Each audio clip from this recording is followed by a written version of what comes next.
You're listening to the Hello World Podcast, number 22. My name is Sean Wildemuth, and I'm your host. The Hello World Podcast is where you can hear from some of your favorite developers, authors, and speakers about how they got started in this business.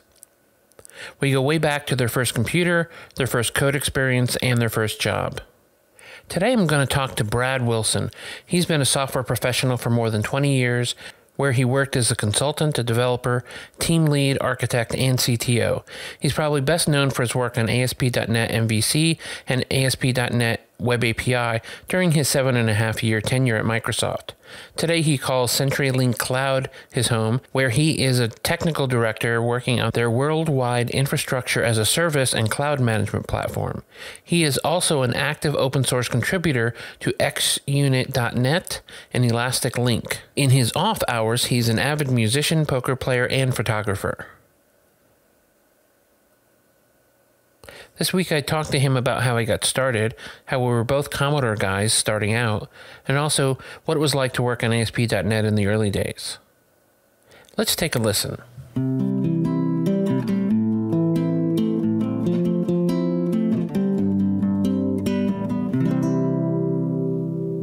So I'd like to welcome to the podcast Brad Wilson. How are you doing today? I'm doing awesome. How are you? I'm good. And so you're still in Seattle, even though you left Microsoft. You're now with, now I can't remember the name of the company. CenturyLink Cloud. Oh, that's right. And you're still enjoying being in Seattle. Are you from Seattle? No, I'm originally from Michigan. Oh, okay. You don't really, you sort of have a Michigan accent now that you mention it. I like to say you can hear all the vowels and all the syllables. That would be accurate. Yeah, that would be accurate. So as you know, this podcast, we like to talk about how you got started. So did you have a computer growing up or in college, or where did your love of computers start? It started really young for me. I think I was 4 years old when my mom took me to her office. And at the time, this would have been 76. So at the time, the computers were, big room-filled things. And she was showing it to me. And apparently I said, I don't remember saying this, but she loves telling a story. I said, that's what I'm going to do. So apparently I knew at 4 years old. The first computer I actually got to program was a Commodore PET. They had it in the library in elementary school. Wow. And it had a whopping 1K of RAM. And it came with a manual that showed you how to program BASIC. That was kind of cool. And this was Commodore BASIC, right? Yeah. Yeah, that flavor that they had. And what sort of things were you writing as what were you, 7 or 8? Yeah, I was pretty young. So it would have been, probably 7 or 8.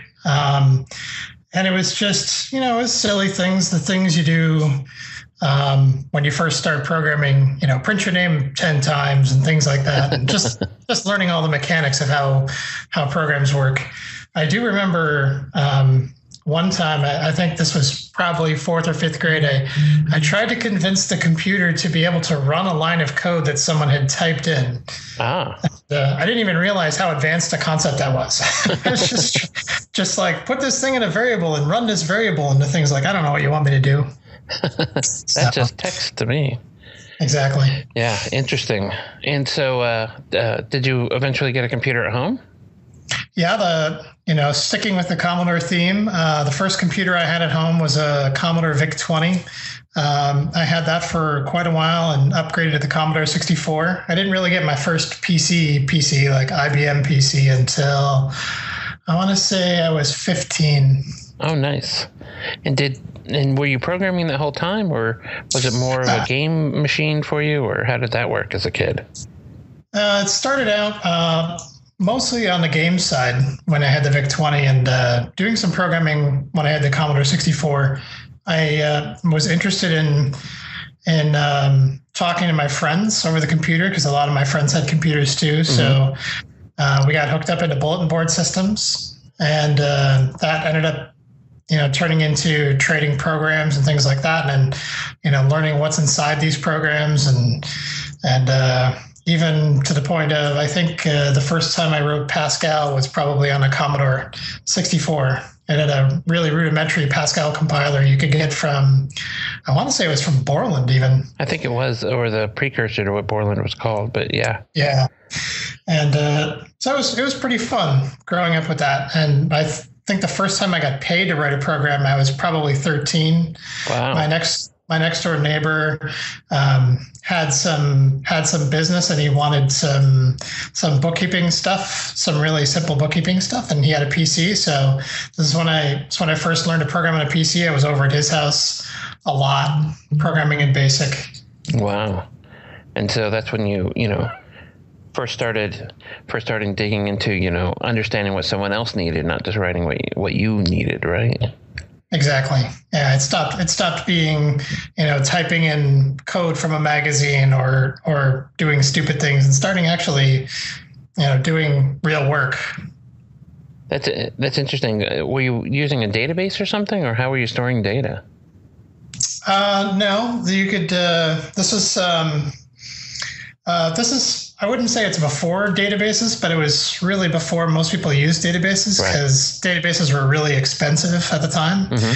And they weren't really a library the way we think of databases today as, something you can use from your program. Most databases back then were, you put the data in a database and had its own programming language.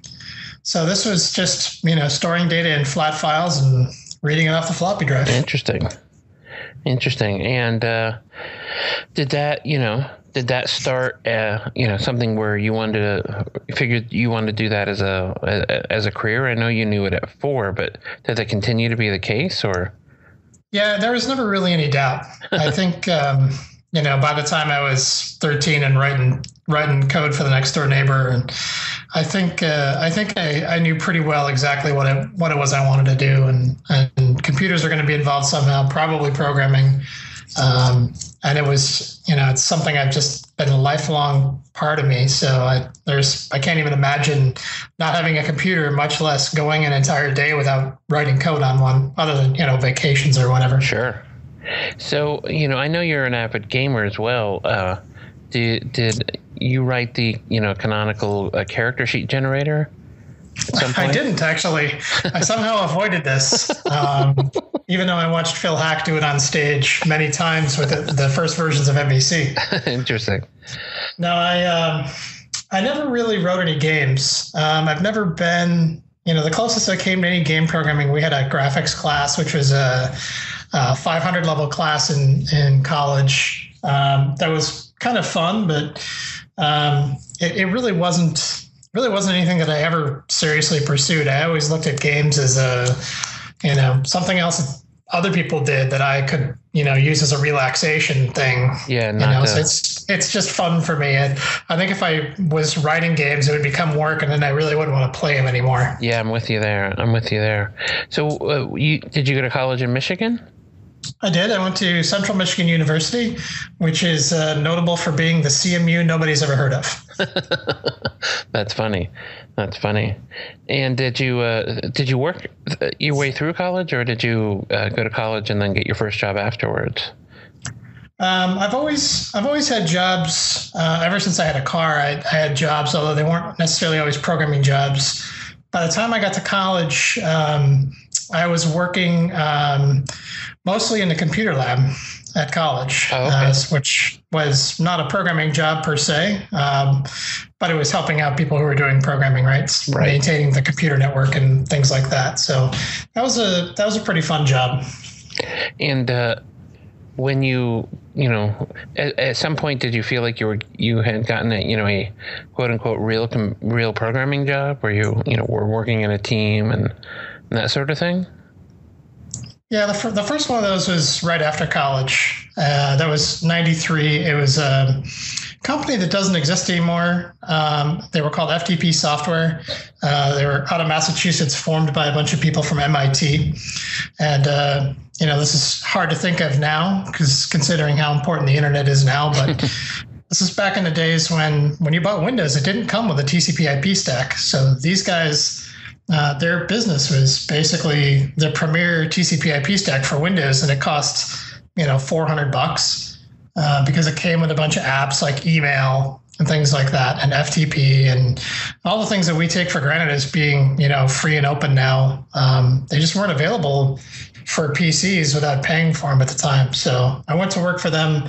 I worked there about 15 months. It was a really fun first job, but I kind of wanted to get back to Michigan.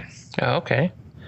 And I lived in Boston for a while, and that's a different environment to live in, especially if you're from the Midwest.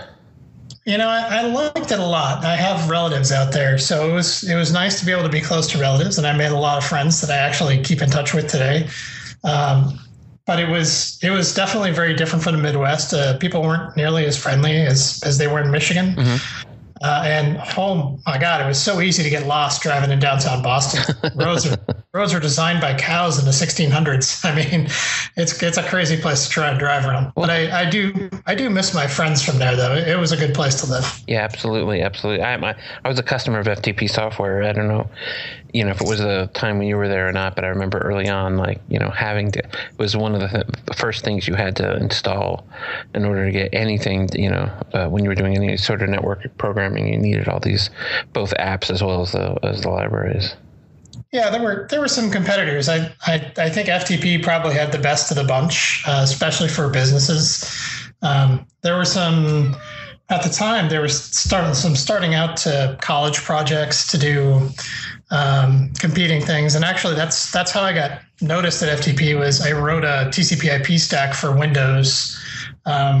Back when there wasn't one, when I was in college. Oh, nice. And that attracted the attention of the VP of R&D at the time, and got me a ride out and got me my first job, which is kind of funny because, programmers, we don't think about being a job you have to dress up for, but when you get your first job, you don't know that. And yes. So when I got there, I was in a suit, and the guy grabs me from the front desk, and the first thing he does, he looks at me, he's like, "Oh man, I really should have told you not to wear a suit. Sorry about that."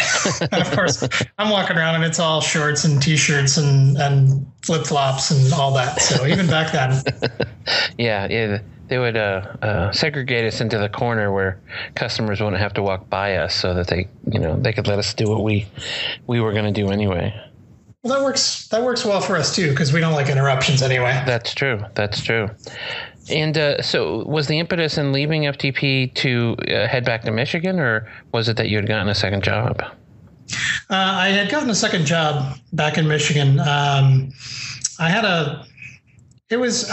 liked the job. It was a very good first job.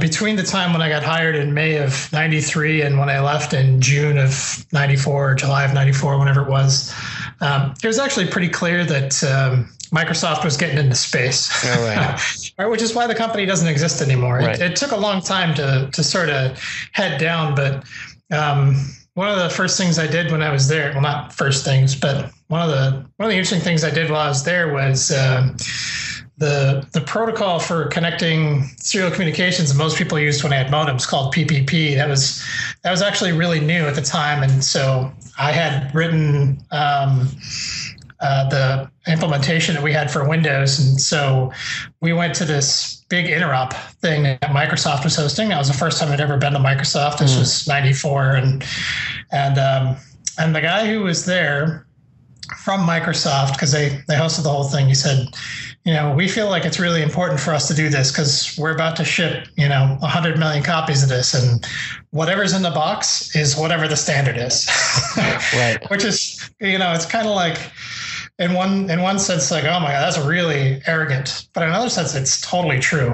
It's not intentional, and you have to give them a lot of credit for wanting to bring all these people together and say, hey, let's all agree what this new thing is, so that when our implementation ships, everybody else works with us, because a lot of people are going to be using what Microsoft had in the box. Absolutely. So I took that opportunity to say, I liked it in Massachusetts, but I'd like to get back to Michigan, and then moved back. And I actually worked for a company in Wisconsin, even though I was in Michigan.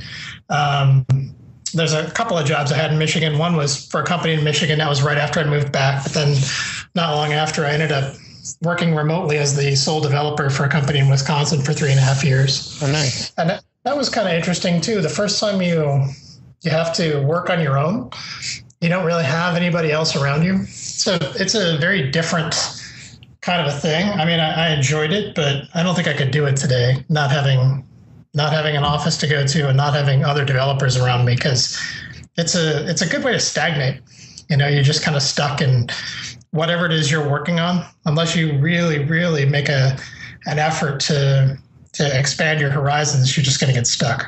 Well, there's also, I don't know what time frame this was, but there was that period when it was difficult to even have online experiences. CompuServe was sort of key there for me for a long time early in my career, and even in some of the jobs I had where there were teams, I still needed that sort of external reach out. But it requires that you make that effort. It's not like being in an office where you're in many ways forced to be part of that team, and that the whole boat lifts as the talent gets better. Yeah, this was mid to late 90s, so this is still pretty much the days of dial-up modems for most people. Yeah. Even people who are on the cutting edge. As a side note, one of the things I did while I was in Michigan, actually at the time I was working in this company in Wisconsin, is I became an investor in an ISP, and I ended up doing part-time networking admin work for them. And I ended up getting an ISDN connection, and I was like, "Oh my God, I'm so addicted to this! It's instantly on. It's ridiculously fast." Of course, now nobody would say ridiculously fast, but compared to the days of 33K, you get 128K. It's like 4 times as fast. It's crazy. And I don't have to dial up and worry about someone picking up the phone to ruin the experience. Exactly. Now, did you in these early jobs, did you have any early mentors that sort of opened your eyes about different ways of doing development, or were you on your own a lot of the time? FTP was a pretty big company. It was about 250 people when I joined. So not all engineers, of course. It was probably 75 developers, and then another 40 or 50 in QA and a lot of sales and marketing. So I did actually have a lot of help early in my career. So especially, it's kind of an odd story.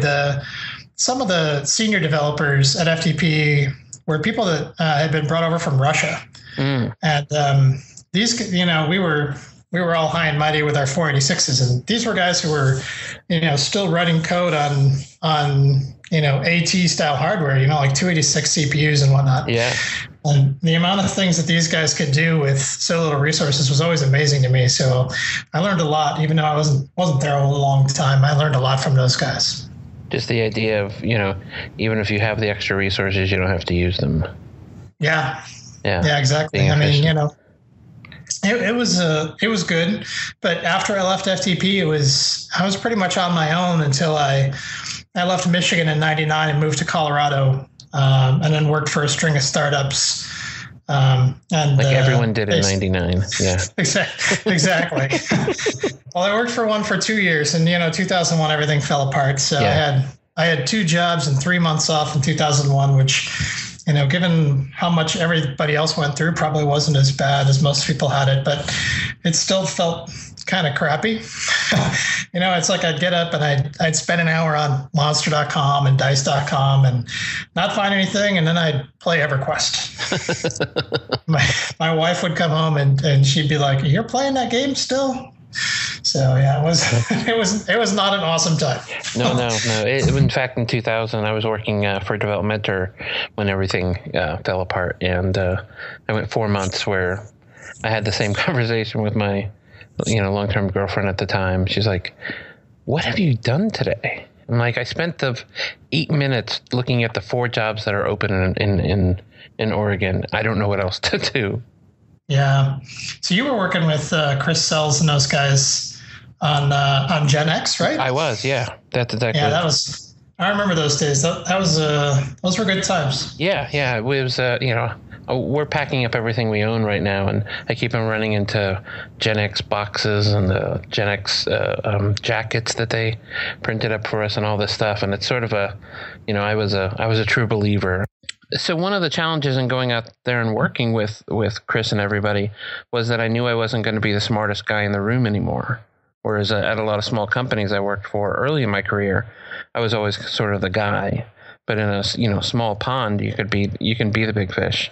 Did you ever have the opportunity to sort of challenge yourself by going and joining a team that you knew, at least initially, you weren't going to be the guy with the most experience or those sorts of things? 'Cause that was a tough decision for me to make, but in hindsight, the best one I've made probably in my career. Yeah, it's one of those things that most people don't. Like in the beginning of their careers, they don't really realize how important it is to be around people who are smarter than you. And obviously my first job, everybody had experience and I didn't. I was straight out of college. I actually thought I was still pretty smart. I mean, the kinds of things I was doing, none of the other kids in my college were doing. Sure. But at the same time, you're going to a company that had, people who had 20 plus years experience. So they were going to have a lot of experience. Yeah. It probably wasn't until 99 when I left Michigan and went to Colorado and joined that first startup that I kind of got into that mode again where, not only I'm in a team, but definitely in a team with people who are smarter than I was. And I rose in the ranks pretty fast there. That doesn't necessarily mean that you're the smartest guy in the room, though. Not always. And it was, there's people from that company too that company doesn't exist anymore, but people from that company that I still stay in touch with too. I guess that's not a surprise when you find some place with smart people, you're naturally going to want to stay in contact with them.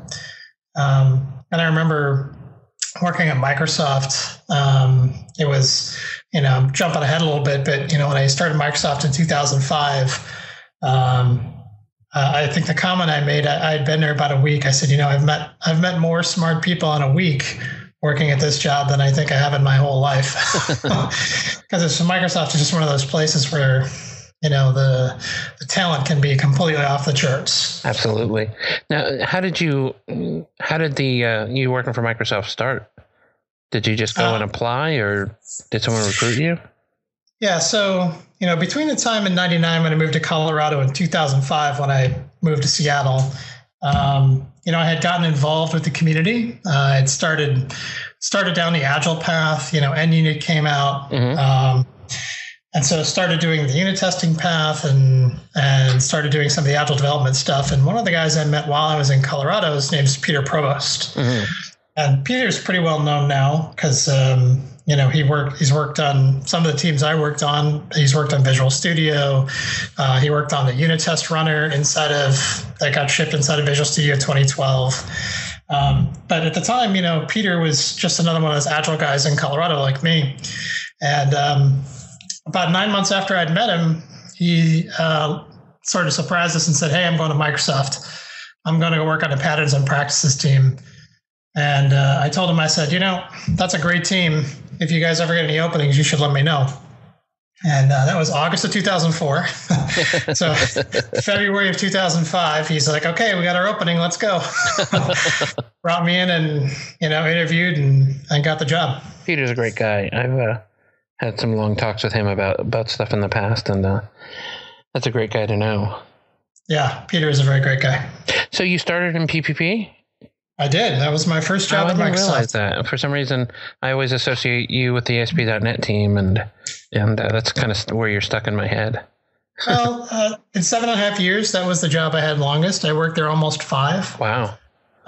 So yeah, and it's obviously was one of the biggest visibility things. But I don't think I worked on invisible things. I worked on patterns and practices. I worked on CodePlex, and then I worked on ASP.NET. So yeah, absolutely. They were all things that helped me get a lot of visibility, ASP.NET included. So those are 3 great teams to work with. And, once again, the story of this is, you meet a lot of great people who, even after you are not working with them anymore, you're still talking to them. And were there mentors at Microsoft you felt particularly, pushed you in right directions or changed the way you worked as a developer? I think it's going to almost feel like a cop-out to say this, but I feel like almost everybody I worked with at Microsoft, knew something that I didn't know, thought in a way that I didn't think. And even if they're not sitting down and teaching you, just the act of interacting with them is going to teach you things that you didn't know and going to expose you to, views that you've never been exposed to. And, the number of times that happened at Microsoft, that was pretty much, every day. So, getting those kinds of experiences, I've never worked at a place like that before Microsoft that had that kind of an impact on my day-to-day life. But I think it also takes a certain mindset to accept that, right? That developers, me, and I've certainly been guilty of this in my past. We can get insular in these ideas that this has to be the right way to do it, and by you telling me challenging that, it's sort of challenging my ego around it. Maybe I don't want to admit that maybe I don't know everything, or at least be open to you being right and me possibly being wrong, or at least learning something new. I think it takes a certain mindset of a certain kind of developer that is willing to have their ears open, as well as, I think there are parts in my early career where I spent more time thinking about what the next clever thing I was going to say instead of listening to what other people were saying. Yeah, well, I definitely identify with that in my early career too. I've heard this phrase said, strong opinions weakly held, and I think it's the way you got to look at it. It's like, I have these opinions and I have them for reasons, but those reasons may be based on incomplete information. They may be based on even incorrect assumptions. So you have to be able to be willing to defend your ideas, but not at the expense of not listening to people. And I think that when I first got laid off in 2001, I actually seriously considered leaving software development and becoming a lawyer. And it was actually the agile programming movement that had sort of pulled me out of it, because one of the things that was killing me was the old way of shipping software, the roller coaster. Mm-hmm. You get to crunch time and everybody's working 16 hours a day, and then everybody's exhausted and they take 2 weeks off, and then you start the roller coaster again, and you work for a couple of months and, oh crap, we have a release and we're behind, and everybody's working 16 hours a day, and it was a terrible thing. And the agile movement really sort of helped me realize what the issues were for me with that. But it also, to relate to what you were just talking about with opinions, it also brought to the forefront that the most important thing about software development is actually the people interactions. The tools and the technologies are all secondary to the people interactions. And so it really sort of shifted my perspective on being less interested in chasing the newest technology and being more interested in sort of understanding, the way people think and how they come to their ideas. And that's what you get to do where you're at now. I mean, you're not necessarily building tools as much as helping, have a vision in the company you're in now. Am I wrong about that, or? No, I think that's right. Where I am now, well, one of the advantages is I got to work with a lot of people that I've already worked with before, which is great because, we're still here in Seattle. And so, you leave and sometimes people perk their ears up and go, why is he leaving? And, come talk to us and end up coming to work with us. Yeah. And it's a smaller team than most of the teams I've worked on. I think we're at like 15 or 16 developers right now. Nice. And it's this environment of really smart people and a really wide variety of ideas and thoughts. And so I think we work well as a team together. And the result is, we ship a lot of great software pretty quickly. And certainly there's a satisfaction in knowing you're being challenged every day, where I think when you stay in the same company at some point, sometimes the challenge can go away, or at least certainly staying in the same role. I definitely agree that, it's very different than ASP.NET because, at ASP.NET, you're trying to solve a problem for 80% of all developers, right? Which is really a tough thing to do.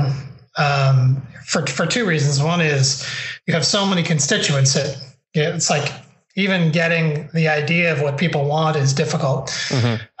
But the other is you have to be willing to throw the other 20% away and say, we're just not going to hit everybody. Right. We're going to choose this 80% because we think this 80% covers it better than some other 80%. Whereas now, it's like we're a cloud company and the only people I have to serve are my customers. Right. And so, the 80% that we serve there is a well-known quantity, and it doesn't necessarily have to be 80%, right? It could be 90 or 95 or 98%. And we can be very judicious about, the way we write software to say, hey, I don't have 10 years of backwards compatibility. I don't have, 14 different opinions pulling me in 19 different directions. And maybe not having developers as your primary customer means that, I found that developers are some of the worst customers you can have because they're so opinionated. Developers can be pretty tough as customers. Yeah. Including the one thing. Yeah, well, yeah, and me too. Yeah. But the one thing that's good about having a developer as a customer is you're much closer to knowing what they think than anybody else. Absolutely. Yeah. So, on ASP.NET, there were PMs, but our PMs were all developers too. Mm-hmm. And so, the development community was pretty easy for us to sort of get a handle on what they wanted. As a basically, the thing we're delivering is, a combination of infrastructure and management software. And these people, by and large, some of them are developers, some of them are IT people, some of them are straight up business people. Mm-hmm. And they want things to work, they want them to look nice, they want them to be fast.